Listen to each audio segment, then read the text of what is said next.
Cecil Buckley Morgan was born on the 18th of November 1860.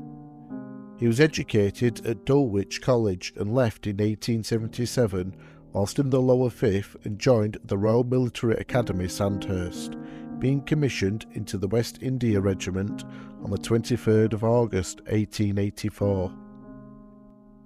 From 1892 to 1895, Cecil took part in the operations in the Niger territories and was twice wounded. Later on, whilst in Sierra Leone during the Mendiland expedition, he was severely wounded and was invalided home before returning to Africa. In 1898, Cecil's son, Basil Algernon Cecil Morgan, was born. He retired from his role as a major, but continued to work for the army on the staff throughout the South African War, and was made a Companion of the Distinguished Service Order in 1900.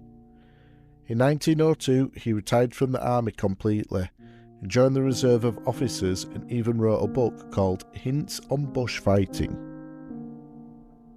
On the outbreak of World War I, Cecil signed up with the 22nd Service Battalion of the Durham Light Infantry as a temporary lieutenant colonel, and landed in France on the 29th of July 1915.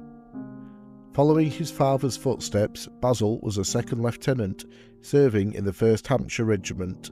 He landed in France on the 1st of February 1918. On the 21st of March 1918, the German army began their spring offensive, which involved a series of attacks on the Western Front. On the 28th of March, both father and son found themselves in action, when Basil was killed and Cecil was wounded. The next day, he died of a gunshot wound at Rouen.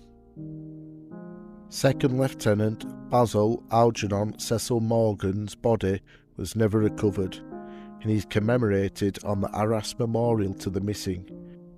He was just 19 years old. Lieutenant Colonel Cecil Buckley Morgan is buried at Sever Cemetery, Rouen. He was 58 years old. Poor Maud Mary Morgan was a widow and a grieving mother in just 24 hours.